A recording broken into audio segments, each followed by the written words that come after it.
Hello friends, आप सबका हमारे यूट्यूब चैनल पे स्वागत है। दोस्तों, आज मेट्रो सिटी में रहने वाले कई लोगों को लग्जरी चीज़ें खरीदने का और पहनने का शौक होता है। आपने अक्सर कई लोगों से ये कहते हुए सुना होगा कि मैं चश्मे तो इसी कंपनी के पहनता हूँ या घड़ी तो मैं इसी कंपनी की खरीदूँगा। तो दोस्तों, आज हम ऐसी ही लग्जरी ब्रांड लुइस विटो के बारे में जानेंगे। लुइस विटो ने लग्जरी सेगमेंट में अपनी बादशाहत कई सालों की मेहनत से कायम की है। आज की तारीख में लुइस विटो ब्रांड नेम के अंडर कई सारी लग्जरियस चीज़ें अवेलेबल है, जैसे कि bags, ready to wear, shoes, watches, jewellery, accessories, sunglasses और यहाँ तक कि बुक्स भी। अगर कोई लुइस विटो की चीज़ें खरीदना चाहे तो उसे लुइस विटो के स्टोर पे ही जाना पड़ेगा। लुइस विटो स्टोर के अलावा लुइस विटो की चीज़ें और कहीं नहीं मिलती। आज दुनिया के 50 से भी ज़्यादा देशों में लुइस विटो के 460 से भी ज़्यादा स्टोर्स अवेलेबल है। फोर्ब्स के हिसाब से साल 2019 में लुइस विटो दुनिया की 12वीं मोस्ट वैल्यूएबल ब्रांड है, जिसकी ब्रांड वैल्यू करीबन 39.3 बिलियन यूएस डॉलर है। लग्जरी सेगमेंट में कोई और कंपनी लुइस विटो के आसपास भी नहीं है। दोस्तों, आज जिस कदर लुइस विटो सफल है, उस कदर उसकी हिस्ट्री, उसकी जर्नी भी मोटिवेशनल है। आज लुइस विटो को भले ही फैशन हाउस के नाम से जाना जाता हो, पर शुरुआत में लुइस विटो का फैशन से कोई लेना देना नहीं था। तो चलिए दोस्तों, लुइस विटो की कहानी को शुरू से जानते हैं। दोस्तों, दरअसल लुइस विटो नाम इस ब्रांड के फाउंडर का नाम है। लुइस विटो का जन्म 4 अगस्त 1821 में फ्रांस के एक गांव में हुआ था। उनका परिवार खेती का काम करता था। जब वो 10 साल के हुए तो उनकी मां गुजर गई और कुछ समय बाद उनके पिता ने भी इस दुनिया को अलविदा कह दिया। लुइस की ज़िंदगी में कई सारी परेशानियां थी, पर उनके दिमाग में हमेशा ही एक बड़ी सोच रहती थी। उनको कुछ बड़ा करना था। इसी सोच के साथ उन्होंने 1835 में गाँव छोड़ दिया। उनको किसी तरह से पेरिस जाना था। गाँव से पेरिस करीबन 470 किलोमीटर दूर था। उन्होंने रास्ते में कई सारी नौकरियां की। कई दिन तक एक जगह काम किया, जिससे उनके पास कुछ पैसे आ जाते थे और खाने का बंदोबस्त भी हो जाता था। ऐसी कई सारी नौकरियां करते करते वो 2 साल में पेरिस पहुंच गए। ये वो दौर था जब ट्रांसपोर्टेशन का एक ही माध्यम हुआ करता था, ट्रेन। लोग ट्रेन में अपना भारी सामान साथ ले जाते थे। वो सामान साथ ले जाने के लिए लकड़ी की पेटियों का इस्तेमाल किया करते थे। पेरिस में ऐसी पेटियां बनाने के लिए मोश्यू मेलेसाल ट्रंक मेकर एंड पैकर प्रचलित थे। उस जमाने में ऐसी पेटियां बनाना उच्च दर्जे का काम माना जाता था, क्योंकि ऐसी पेटियां सिर्फ लकड़ी के माहिर कलाकार ही बना सकते थे। लुइस विटो पेरिस पहुंचकर मोश्यू मेलेसाल ट्रंक मेकर एंड पैकर के साथ काम करने लगे। वो लकड़ी की पेटियां बनाने लगे। धीरे धीरे उनका काम पेरिस में फेमस होने लगा। पेरिस की कई नामचीन जगहों पे लुइस की बनाई पेटियां बिकने लगी। उस वक्त फ्रांस का राज नेपोलियन III के अंडर था। नेपोलियन III की पत्नी को जब लुइस की कलाकारी के बारे में जानने को मिला तो उन्होंने लुइस को अपना पर्सनल ट्रंक मेकर एंड पैकर बना लिया, जिसके बाद लुइस नेपोलियन के लिए पेटियां बनाने लगे, जिससे लुइस की चर्चा बाकी रॉयल फैमिली में भी होने लगी और धीरे धीरे लुइस कई सारी रॉयल फैमिली के लिए पेटियां बनाने लगे।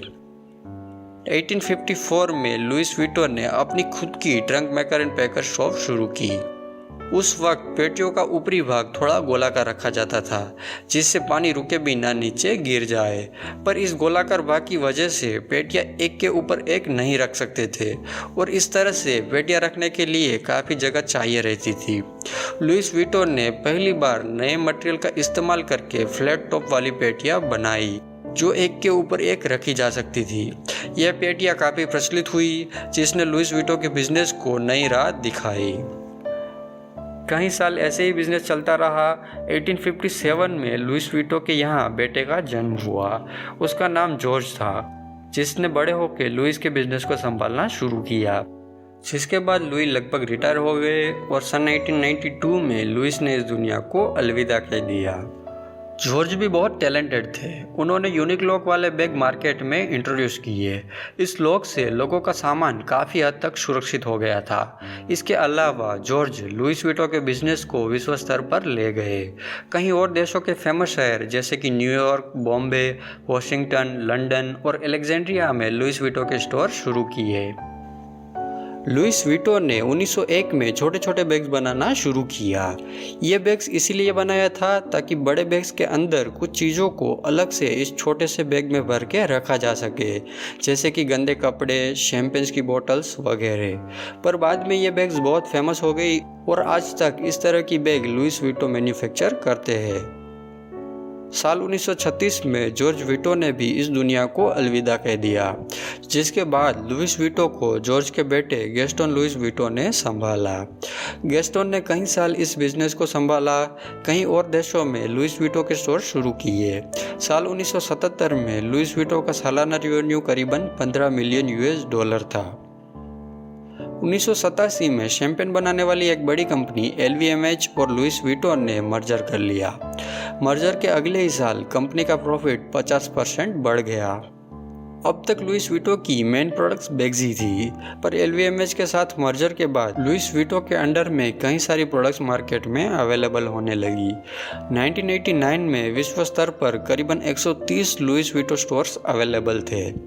1997 में दुनिया में प्रचलित Marc Jacobs as a artistic director Louis Vuitton से जुड़ गए। उन्होंने मेन एंड वुमेन क्लोथिंग को डिज़ाइन करके मार्केट में लॉन्च किया। दोस्तों, अगले कई साल लुइस विटो ने एक के बाद एक लग्जरी चीज़ें मार्केट में पेश की, जैसे कि goggles, shoes, watches, jewellery, accessories वगैरह।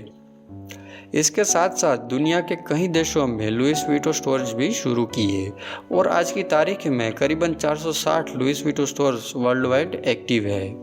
स्टोर्स के अलावा लुइस विटो की चीज़ें खरीदने के लिए उन्होंने उनका ऑनलाइन फैशन हाउस भी शुरू किया है, जहां से आप लुइस विटो की चीज़ें खरीद सकते हैं। दोस्तों, लुइस विटो अपनी कुछ खास बातों के लिए प्रचलित है।